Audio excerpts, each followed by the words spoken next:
Located in Midtown Manhattan, next to Billionaires Row, and just a few steps away from Central Park, stands an unassuming tower. At 950 feet, this tower is not the tallest tower on Billionaires Row, but it is the real Billionaire building. 220 Central Park South. Ken Griffin is buying 4 full floors of a new condo off Central Park known as 220 Central Park South. 4 floors of this building traded for a whopping $239 million. This tower is so exclusive that even the world's richest can't afford it. But who dared to imagine this tower? Who fought tenants and billionaire rival developers to bring 220 Central Park South to life? My name is Steve Roth. I am the founder, chairman, and CEO of Vornado Realty Trust. 220 Central Park South raked in a staggering $1.1 billion in sales in just 6 weeks. Step inside and you face sweeping views of Central Park, the kind only true fortune can buy. So what makes this unassuming limestone building the Billionaire Fortress? Let's investigate.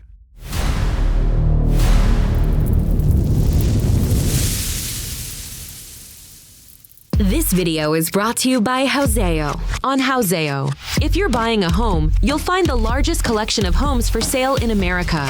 And if you are selling, join thousands of other home sellers to sell fast and save thousands in commissions, all online. Check out Houzeo.com on the web or the Houzeo mobile app. The Central Park Dream. 220 Central Park South was developed by Steven Roth, one of the most strategic real estate investors of the 21st century. Steven Roth started his career in 1964 with just $250,000 in seed money, and today he oversees a $13 billion empire. Roth built his empire, Vornado, one calculated bet at a time. Vornado was a struggling fan company which was bought by Two Guys, a discount retail chain. Roth eventually bought Two Guys in the 1980s because he was interested in their real estate portfolio. And of course, Roth got Vornado in that deal. In the early 1980s, it was failing as a discount store, and I took it over as a public company for its real estate. Under Roth's leadership, Vornado now owns over 20 million square feet of office and retail space. So Vornado is a fairly large company, about $36 or $37 billion of assets, with $23 billion of equity priced at market, so it's a pretty big company. Vornado's rise wasn't flashy. It was strategic, relentless, Rothian. Vornado owns major properties like One Penn Plaza, the massive Penn 2 redevelopment, and parts of the Moynihan Train Hall complex. But 220 Central Park South outshines them all.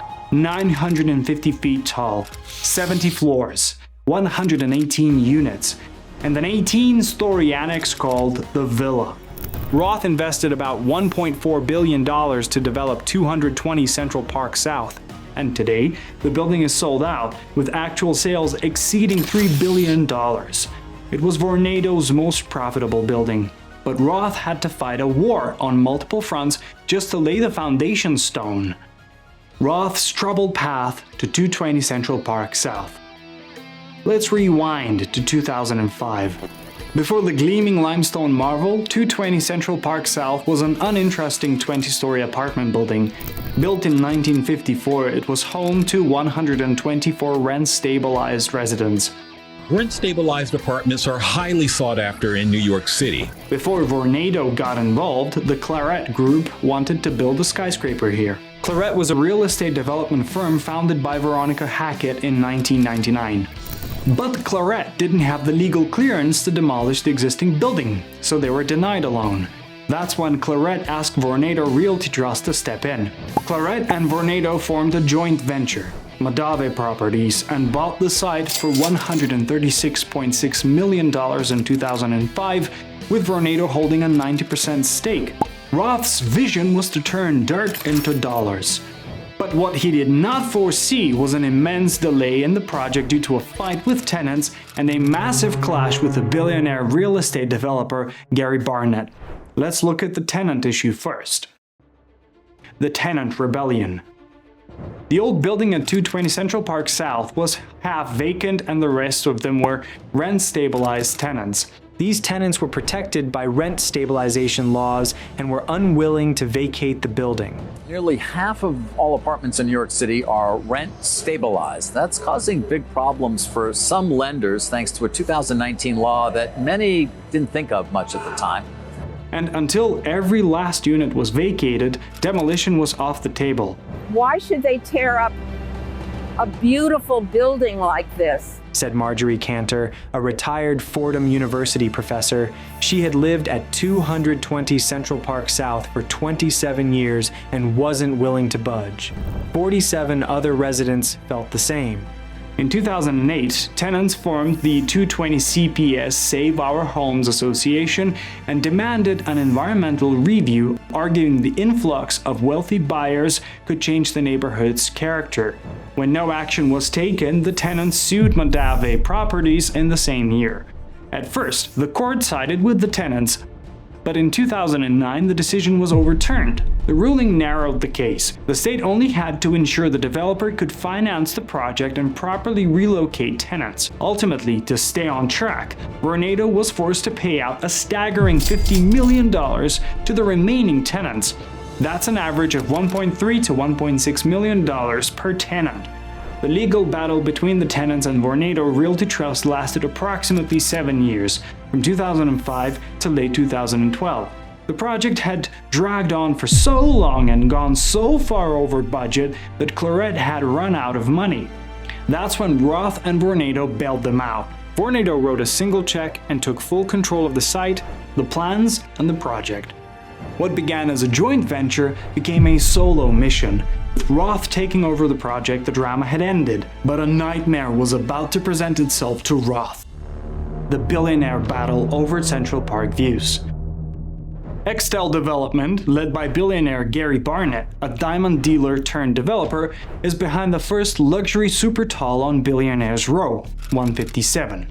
In 2005, Barnett had begun assembling land on 57th Street, dreaming of his own Central Park-facing super tall. But when he learned that Roth's Vornado was planning to build a tower right across the street, he realized his views and profits were at risk. So, Barnett didn't complain.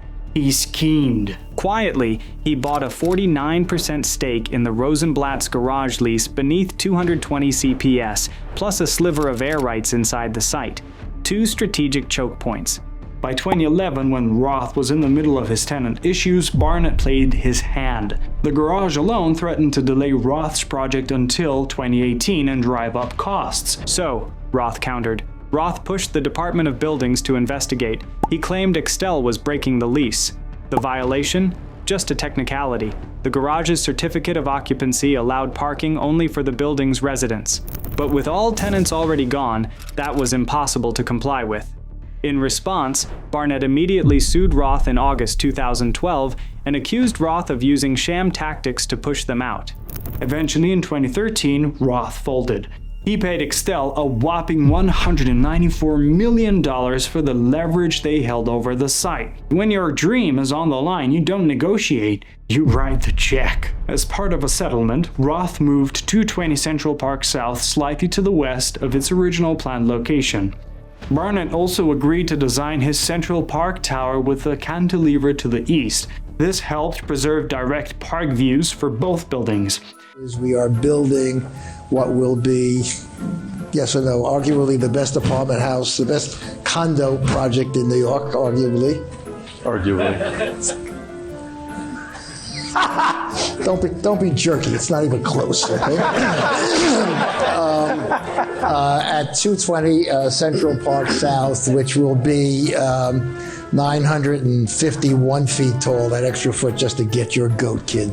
The clash between these two real estate titans didn't just end with a massive payout. It helped shape Billionaires Row itself, giving rise to two of its most iconic towers. In New York, developer fights like these are not avoidable.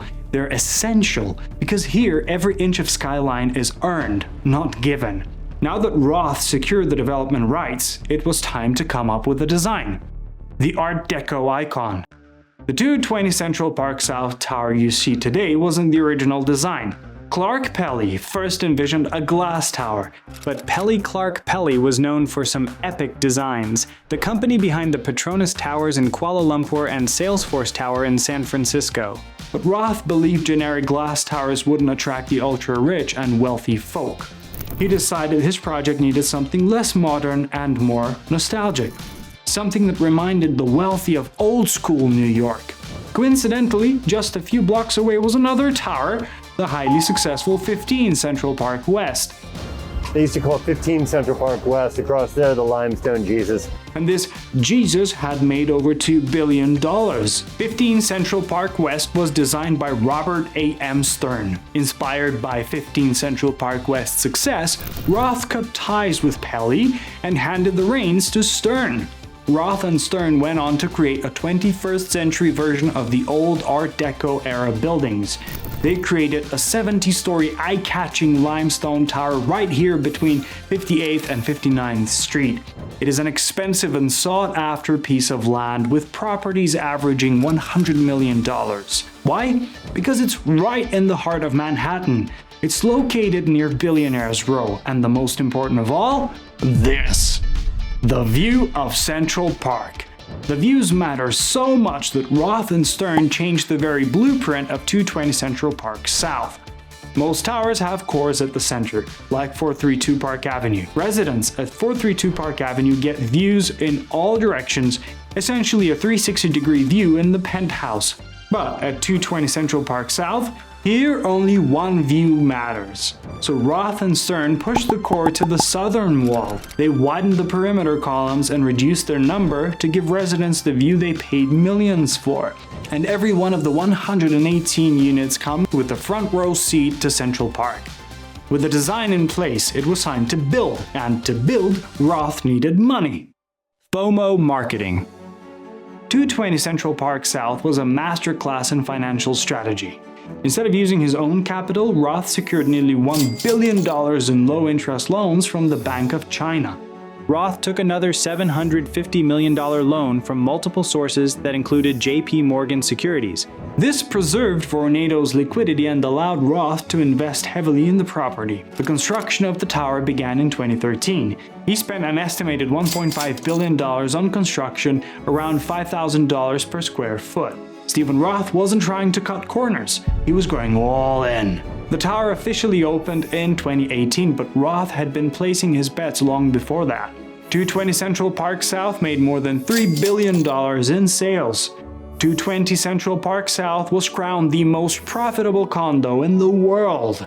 But how did Roth manage to do that? Well, Roth sold exclusivity. Let me explain. Roth's strategy hinged on creating an elite access psychology. He rejected traditional marketing and instead made the building an invitation-only club for the world's wealthiest individuals. Roth personally vetted all prospective buyers instead of allowing just anyone from the street to walk in. Roth essentially capitalized on FOMO, driving the price of his properties sky high. Roth targeted the 0.00033% of the global population, the multi-billionaires, and to satisfy them, he invested in world-class amenities. Because Steve Roth has impeccable tastes and everything has to be perfect.